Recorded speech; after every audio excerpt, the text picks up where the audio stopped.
하나님의 말씀 베드로전서 1장 3절로 5절까지입니다.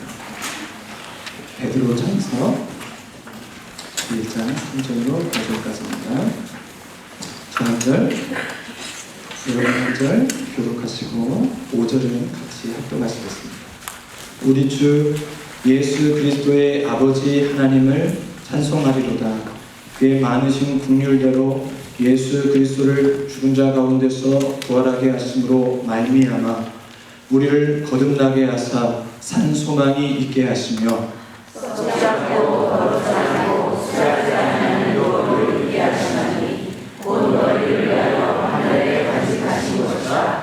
너희는 다같이 너희는 말세에 나타내기로 예비하신 구원을 얻기 위하여 믿음으로 말미암아 하나님의 능력으로 구원하심을 받았느니라. 아멘. 산 소망을 가진 자, 산 소망을 가진 자, 이런 제목으로 말씀을 나누고자 합니다. 지난 목요일에는 제가 사는 동네 H몰에서 가족 저녁 식사를 했습니다. 깐풍기와 짬뽕, 짜장, 우동을 시켜서 건하게 외식을 했습니다. 그때 외식을 하는데 저희 자리 옆에 젊은 청년들이 있는 거예요. 한 대학생 정도 됐는데 한 대여섯 명이 얽혀서 편하게 이렇게 이야기를 하고 있었습니다. 근데 이 청년들의 말이 굉장히 세요. 아주 말이 강해요. 3 곱하기 6을 자꾸 하는 거예요. 3, 6, 18. 한두 번이 아니고 XX 하면서 말끝마다 욕을 하고 말보다는 욕이 더 많았던 것 같아요. 밥을 먹는데 너무 이렇게 좀 불편했습니다. 목소리가 그 목이 떠나갈 정도로 크고 그래가지고 같은 한국인으로서 창피했습니다. 좀 민망했습니다. 그래서 제가 야! 좀 조용히 좀 해! 왜 욕을 하고 그래? 야, 밥이 목으로 안 넘어간다 야! 이렇게 말을 할까 말까 생각만 하다가 그냥 참고 조용히 먹었습니다. 그래서 적은 지나서 그냥 가더라고요. 가족이 아니고 생각해서 그냥 제가 잘 참았던 것 같습니다. 가끔 도서관과 H몰에 이렇게 가면 거기 주변에 서서 한국인 청년들이 대학생들이 담배를 피고 또 욕을 하고 떠드는 것을 이렇게 봅니다. 그런데 가끔 이렇게 봤는데 그날 저희가 식사를 했던 목요일 저녁에는 그 소리가 좀 다르게 들리더라고요. 그 청년들의 그 강한 말들이 그날따라 그 청년들의 그 내면의 소리 그게 들리는 듯했습니다. 절박하게 소리치는 그 소리. 아 답답해. 소망이 없어. 뭘 할지 모르겠어. 내 인생을 걸 만한 뭔가가 필요한데 그게 모르겠어. 누가 좀 나 도와주면 안 될까? 이런 소리로 저한테 이렇게 들려오는 거예요. 영혼의 목소리였습니다. 내면의 목소리. 우리 삶에 소망을 갖는다는 것은 참 중요한 일입니다. 소망이 없다고 자신의 삶을 방관하고 내팽개치는 일들이 우리 주변에 얼마나 많이 있는지 모릅니다. 내가 소망하는 것, 내가 기대하는 것, 그것이 없다면 그 삶은 메마르고 허전할 것입니다. 삶의 의미, 목적, 존재의 이유에 대해서 의문을 갖게 되는 것입니다. 뚜렷한 소망을 갖는 것은 절대적으로 필요합니다. 그러므로 이 시대에 우리에게 가장 필요한 것이 있다면 그것은 소망입니다. 그래서 베드로 사도는 너희 속에 있는 소망에 관한 이유를 묻는 자에게는 대답할 것을 항상 준비하라 라고 했습니다. 사랑하는 성도 여러분, 여러분은 어떤 소망을 갖고 계신가요? 여러분이 가지고 있는 소망을 이야기할 준비가 되셨습니까? 오늘 본문 3절을 보시면 베드로 사도는 그가 가지고 있는 소망을 이야기합니다. 우리 주 예수 그리스도의 아버지 하나님을 찬송하리로다. 그의 많으신 긍휼대로 예수 그리스도를 죽은 자 가운데서 부활하게 하심으로 말미암아 우리를 거듭나게 하사 산 소망이 있게 하시니. 이 소망은 그냥 소망이 아닙니다. 산 소망입니다. Living hope. 여기 산이라는 말은 살아있다는 의미입니다. 헬라어 조산이라는 헬라어 단어인데 살아서 꿈틀꿈틀 움직인다는 것이 아주 강력한 의미가 이 소망 가운데 있는 것입니다. 산소망. 여러분 속에 살아 역사하는, 살아서 꿈틀꿈틀 생생하게 움직이고 있는 그 소망이 있으신가요? 누가 뭐라 해도 주눅들지 않고 당당하게 말해줄 수 있는 그 소망 말입니다. 성도가 갖는 소망이 살아서 꿈틀거리는 강력한 소망입니다. 살아있는 소망입니다. 한번 우리 좌우 옆 사람을 보시면서 이렇게 한번 인사하면 어떨까요? 살아있는 소망을 품읍시다. 산 소망을 품읍시다. 아멘. 이 살아있는 소망을 가진 자는 시련과 고난의 터널을 능히 감당할 수 있음을 베드로 사도는 우리에게 일러줍니다. 베드로는 소아시아 지역, 오늘날의 터키의 타우루스 북쪽 지역에 본도, 갈라디아, 갑바도기아, 아시아와 비두니아에 흩어진 나그네 성도들에게 편지를 썼습니다. 그 성도들은 시련과 고난의 때를 보내고 있었습니다. 주 64년 7월 19일 로마 시내에 3일간의 대화재가 일어났어요. 로마 시민들의 원성이 그 당시의 황제였던 네로에게 집중되었습니다. 네로가 개인의 야욕으로 이를 꾸미고 일부러 불을 냈다고 이 백성들이 생각한 것입니다. 네로는 이 백성들의 비난을 잠재우기 위해 희생양을 찾았습니다. 그 희생양이 바로 그리스도인들이었습니다. 예수를 믿는 사람들. 그리스도인들에게 누명을 씌워 잔인하게 탄압하였습니다. 네로의 폭정과 맹렬한 박해 속에서 성도들은 로마 정부의 눈을 피해 소아시아 전역으로 흩어져 나그네처럼 숨죽이며 살아야 했습니다. 그런 고난과 시련의 밤을 보내고 있는 성도들을 향해 베드로가 말합니다. 하나님을 찬송합시다. 3절, 상반절을 다시 보세요. 우리 주 예수 그리스도의 아버지 하나님을 찬송하리로다. 베드로가 시련 가운데 있는 그들에게 아버지 하나님을 찬송하라라고 그렇게 편지글을 쓰고 있는 이유는 무엇일까요? 편지글 시작에서 하나님을 찬송합시다 그러고 있습니다.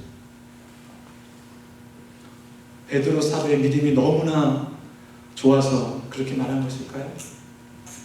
아니면 그 백성들이 그 나그네 성도들의 형편을 잘 모르고 그렇게 엉뚱한 이야기를 한 것일까요? 하나님을 찬송합시다. 아니면 편지 글이니까 관례대로 인사말에 하나님을 찬송하자는 말을 그렇게 넣은 것일까요? 고통과 환난 가운데 있는 자들을 향한 시작의 글을 하나님을 찬송합시다 라고 하는 것은 오해의 소지가 있어 보입니다. 만약 제가 진짜 어려운 일을 당하고 힘들어할 때 여기 계신 누군가가 저에게 이 목사님 하나님을 찬송하셔야죠 그렇게 저를 위한다고 말씀해 주신다면 저는 교회를 옮기고 싶을 것 같습니다. 그런 말은 저도 잘 알고 있습니다. 베드로의 그 편지를 통해 하나님께서는 그 당시에 그 나그네 성도들과 오늘을 살고 있는 우리들에게 어떤 교훈을 주시려고 하는 것입니다. 사도 베드로는 어떤 의도로 하나님을 찬송합시다 라고 이렇게 이야기하는 것일까요? 찬송, 이것은 우리가 고난과 시련 속에서 취해야 할 마땅한 삶의 태도입니다. 네, 쉽지가 않습니다. 힘들어 죽겠는데 찬송이 어디 나오겠습니까? 참 어려워요. 그러나 우리는 그것이 하나님 앞에서 옳다는 것을 믿습니다. 하나님이 찬송을 기뻐하신다는 것을 우리는 압니다. 사도행전 16장 25절에서 한밤중에 바울과 실라가 기도하고 찬송했습니다. 모든 일이 잘 되어갈 때, 순조로울 때 찬송 기도 그거 아닙니다. 바울과 실라의 상황은 복음을 전하다가 많이 얻어맞았어요. 온 몸이 멍이 들어있고 피가 흐르고 욱신욱신 아프고 쑤시는 그런 상황이었습니다. 깊은 옥에 감금된 상황에서 한밤중 하나님께 찬송과 기도를 올렸습니다. 또 몇 달 전 목사님 설교에서 인도 선교사님이 복음을 전하다가 순교한 일 여러분 기억하십니까? 아이들과 아내의 죽음 앞에서 고백한 찬양 No turning back. 주님 뜻대로 살기로 했네. 뒤돌아서지 않겠다는 그의 신앙 고백 여러분 기억하시죠? 지금 우리가 예배드리고 있는 이 순간에도 무슬림의 위협과 박해 속에서 주님을 찬송하고 있는 우리의 이란의 우리 형제교회가 있습니다. 그리고 목숨 걸고 믿는 중국과 또 북한의 지하교회 성도들이 가슴 뜨거운 감격의 찬송을 하나님 앞에 올려드리고 있습니다. 무엇이 이들로 하여금 그 최악의 상황에서 찬양하게 할 수 있었을까요? 무엇이? 그들 속에 살아있는 소망을 가지고 있지 않았다면 그들은 절대 그렇게 할 수 없습니다. 그렇게 찬송하고 기도할 수 없었을 것입니다. 저와 여러분도 우리에게 주신 그 소망을 인하여 하나님을 찬송할 수 있기를 소원합니다. 아멘. 1834년 영국에 에드워드 모트라는 목공이 있었습니다. 그는 공장에서 일해야 하는 자신의 처지를 비관하면서 열등감과 원망, 반항심에 사로잡혀 있었습니다. 그가 이렇게 얘기해요. 남들은 부모 잘 만나서 화려하게 잘만 사는데 나는 뭔가 이렇게 매일 망치나 두들기며 일해야 하다니 한탄한 겁니다. 그러던 어느 겨울 런던 거리를 배회하다가 마음이 끌려 조그만 교회당에 들어갔습니다. 존 화이트 목사님이 요한복음 3장으로 거듭남의 길을 설교하고 계셨습니다. 그 말씀을 듣는 순간 나도 거듭나야 돼! 그렇게 마음으로 크게 외쳤습니다. 그런 강렬한 소원이 마음속에 일어났습니다. 성령의 역사로 마음의 문이 열리고 예수님을 영접하고 거듭나는 체험을 하게 되었습니다. 그리고 일기에 이렇게 썼습니다. 내 망치는 이제 노래하기 시작했다. 내 망치는 이제 춤을 춘다. 그리고 내 눈동자는 생기가 돌고 내 마음속에는 생수가 솟는다. 예수께서 내 마음에 오셨기 때문이다. 나는 거듭났다. 이 일이 그의 나이 37세에 있었던 일입니다. 그리고 신학을 공부하고 1852년 55세의 목사로 부름을 받습니다. 침례교회 목사가 되어 22년간 영국 서시스주 호섬에서 그렇게 복음을 전했다고 합니다. 55세가 된 그가 복음을 전하던 첫날 37세의 자신을 거듭나게 하신 주님의 사랑과 그 소망의 주님을 향한 감사의 시를 썼다고 해요. 이렇습니다. 이 몸의 소망 누인가? 우리 주 예수 뿐일세. 우리 주 예수 밖에는 믿으리 아주 없도다. 굳건한 반석이시니 그 위에 내가 서리라. 그 위에 내가 서리라. 아멘. 나는 거듭났다는 에드워드 모트의 그 고백이 여러분 가슴 뭉클하게 여러분을 파고들지 않습니까? 그의 열등과 그에게 있었던 원망, 그 반항심의 종지부를 찍는 그 선언, 나는 거듭났다. 이 고백이 저와 여러분의 고백이 될 수 있기를 원합니다. 성도를 거듭나게 하는 것은 긍휼이 많으신 하나님 아버지께서 예수 그리스도를 부활하게 하심으로 된 구속 사역 때문입니다. 거듭난 성도는 살아있는 소망, 살아서 역사하는 꿈틀거리는 산 소망을 가진 자입니다. 여러분 3절 우리 한 번 더 중간절 한번 보십시오. 우리 말씀 같이 한번 3절로 합독할까요? 시작. 우리 주 예수 그리스도의 아버지 하나님을 찬송하리로다. 그의 많으신 긍휼대로 예수 그리스도를 죽은 자 가운데서 부활하게 하심으로 말미암아 우리를 거듭나게 하사 산 소망이 있게 하시니. 아멘. 기독교 신앙에서 거듭남은 굉장히 중요한 주제입니다. 거듭나게 하는 구속 사역을 위해 하나님이 치르신 그 대가가 실로 엄청나기 때문입니다. 우리는 이 사실을 결코 간과해서는 안 됩니다. 한 해주의 신앙생활을 하면서 우리의 마음이 밋밋해집니다. 차성에 젖어 아무리 좋은 말씀을 듣고 소망의 말씀을 들어도 그냥 흘려버릴 때가 종종 저와 여러분에게 있을 수도 있는 것 같습니다. 하나님 아버지께서 예수 그리스도를 죽은 자 가운데서 부활하게 하셨다. 이 놀라운 이 역사적 사실 앞에 우리는 어떻게 반응해야 될까요?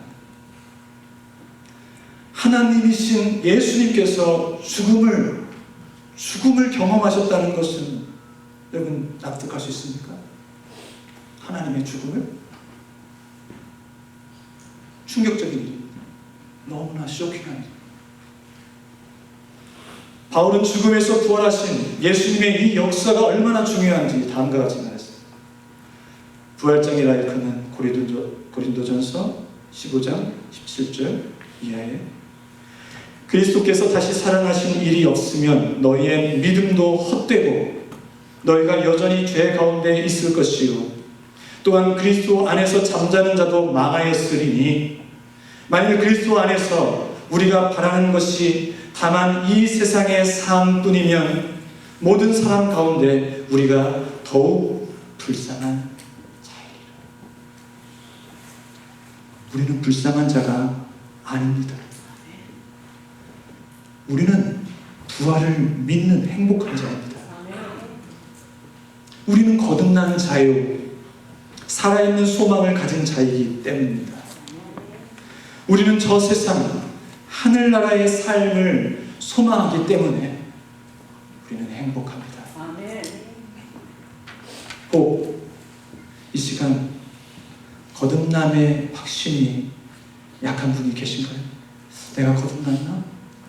거듭 안 났나? 조급해하지 마십시오. 여러분이 이 자리에서 주님을 예배하고 있다는 것 하나만으로도 주님께서는 여러분을 기다리고 계십니다. 주님께서 여러분을 만나시기를 원하시고 계십니다. 주님의 부활이 나와 상관없이 느껴지시는 분이 계실까요? 성령께서 여러분의 마음, 여러분의 인격, 여러분의 지성과 여러분의 감정과 여러분의 의지를 만져주셔서 예수님을 경험하는 은혜가 임하시기를 소원합니다. 에드워드 모트같이 반석되신 주님께 굳게 서 있겠다는 그 고백과 거듭남의 은혜가 주님의 이름으로 임하시기를 축원드립니다. 거듭난 성도는 살아있는 소망을 가진 자입니다. 그는 하나님 아버지께서 예수 그리스도를 부활하게 하심으로 말미암아 모든 죄와 죽음과 저주의 문제로부터 해방시키셨습니다. 인생의 근본 문제가 풀렸어요. 우리를 짓누르던 죽음의 공포, 두려움, 모든 저주를 주님이 깨트리셨습니다. 할렐루야. 아멘. 어린 양 예수 그리스도께서 승리하셨습니다. 아멘. 죽음을 이기셨어요. 이 거듭난 자, 이 산 소망을 가진 자에게 주시는 놀라운 축복이 있다라고 4절과 5절에서 그렇게 말씀하고 있습니다. 4절을 보시면 썩지 않고 더럽지 않고 쇠하지 아니하는 유업을 입게 하시나니 곧 너희를 위하여 하늘에 간직하신 것이요. 하늘에 간직한 유업을 주신다는 것이 바로 우리에게 주시는 은혜와 축복입니다. 이 유업에는 특징이 있어요. 썩지를 않습니다. 변하지 않기에 영원히 그 가치가 유지되는 빛나는 것입니다. 더럽지가 않습니다. 세상의 부정과 더러움에 오염되어 있지 않기 때문에 순전한 것입니다. 이 유업은 쇠하지 않습니다. 과학자들은 문명이 발달할수록 쇠퇴한다라고 주장을 하고 있는데 시간이 지나도 쇠퇴하지 않습니다. 하늘에 간직한 것으로 누구도 빼앗을 수 없고 가장 안전하게 보존되어 있는 것입니다. 이 유업, 클레로노미안을 성경에서는 5가지의 단어에 사용하고 있는데 첫 번째, 하나님의 나라. 두 번째, 구원. 세 번째, 영생. 네 번째, 축복. 다섯 번째, 약속입니다. 이 놀라운 유업들을 하나하나 말하려면 시간이 부족할 것입니다. 살아있는 산 소망을 가진 자에게 주시는 유업은 이 땅에 눈에 보이는 100년도 채 지탱하지 못하는 그런 한시적이고 잠깐뿐이고 유한한 것들이 아닙니다. 뭐 돈, 집, 이 세상에서의 어떤 명예와 위치, 성공, 우리가 믿고 있는 사람들, 결국 다 허탄한, 다 지나가버릴 그런 대상들. 세상의 어떤 것과도 견줄 수 없고 값으로 따질 수 없는 영원하고 무한한 보이지 않는 유업이 바로 하늘에 간직하신 살아있는 소망을 가진 자들에게 주시고자 하시는 하나님의 선물인 줄로 믿습니다. 그런데 이와 같은 놀라운 유업을 마음에 품고 산 소망으로 살아갈 때 좋은 일, 행복한 일, 기쁜 일만 있으면 얼마나 좋겠습니까? 때로는 사람들이 내가 가진 소망 때문에, 나의 믿음 때문에 나를 해롭게 합니다. 나를 속이고 불리하게 하고 상처를 줄 수도 있습니다. 궁지로 몰아넣고 모든 상황을 나쁘게 만들어 그렇게 만들 수도 있습니다. 사방으로 우겨쌈을 당하고 답답한 일을 만날 수도 있습니다. 그러나 너무 염려하지 마십시오. 너무 걱정하지 마시기 바랍니다. 우리 5절 말씀을 같이 독하십니다. 너희는 말세에 나타내기로 예비하신 구원을 얻기 위하여 믿음으로 말미암아 하나님의 능력으로 보호하심을 받았느니라. 아멘. 말세에 구원을 얻기 위하여 하나님의 능력으로 보호하심을 받는다라고 말씀합니다. 그 당시 두려움에 망설이던 소아시아의 그 나그네 생활을 하던 성도들에게 얼마나 용기와 위로를 주는 메시지인지 모릅니다. 비단 그것은 그들만을 위한 것이 아니요, 오늘을 살고 있는, 현재를 살고 있는 저와 여러분을 향한 동일한 약속의 말씀인 줄로 믿습니다. 보호하심을 받았느니라 라고 우리 개역 성경에서, 한글 성경에서 말하고 있는데 헬라어 원문에서는 시제가 달라요. 현재 수동태 분사입니다. 좀 어렵죠? 현재 수동태 분사. 하나님의 보호하심을 계속해서 입고 있다는 말입니다. 하나님의 보호가 과거에 한 번 있었던 것이 아니라 지금 현재에도 계속해서 진행되고 있음을 원문에서는 말하고 있습니다. 우리말 보호하심은 NIV 성경에서 방패로 쓰여져 있습니다. 근데 원문의 뜻은 요새입니다. 요새. 하나님의 능력이 성도를 감싸는 요새가 되어 성도를 넘어뜨리고 실족해야 하는 사단의 공격으로부터 방어해 주신다는 사실입니다. 여러분, 이것이 믿겨지십니까? 우리에겐 믿음이 필요합니다. 하나님의 신실하심과 그리스도의 구속 사역에 대한 확고부동한 신뢰, 이 피스티스, 이 믿음이 저와 여러분에게 필요합니다. 그 믿음이 있을 때 우리는 말세에 완성된 구원을 이루게 될 줄로 믿습니다. 사랑하는 성도 여러분, 저와 여러분이 죽음 가운데서 부활하신 주님으로 말미암아 거듭났다면 산 소망을 가진 자들입니다.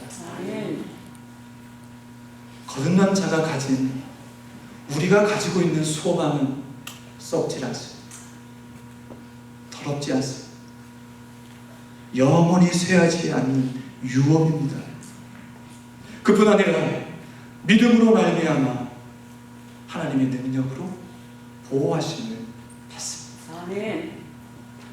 이 모든 은혜와 축복을 저와 여러분에게 주시는 우리 주 예수 그리스도의 아버지 하나님을 찬송하지 않으시겠습니까?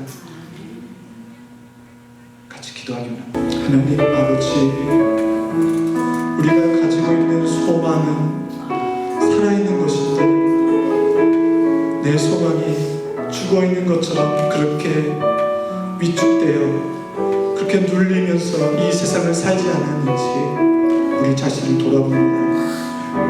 하나님께서 우리에게 부어주신 그 놀라운 은혜, 하나님이신 예수님께서 경험하신 죽음으로 말미암아 우리에게 허락된 이 거듭남의 이 놀라운 약속과 축복, 하늘에 가득한 이 유업들을 세상에 담대하게 외칠 수 있는 용기를 허락하여 주시옵소서. 쇠하지 않고 변하지 않고 영원한 이 유업을 가슴에 간직하고 이 놀라운 축복이 세상으로 흘러나아갈 수 있도록 우리를 주님 뜻대로 사용하여 주시옵소서. 그렇게 주님께서 역사하실 줄로 믿고 기대합니다. 우리의 삶의 소망의 일들을 펼쳐 나아가실 줄로 믿습니다. 감사드리며 예수님의 이름으로 기도드리옵나이다.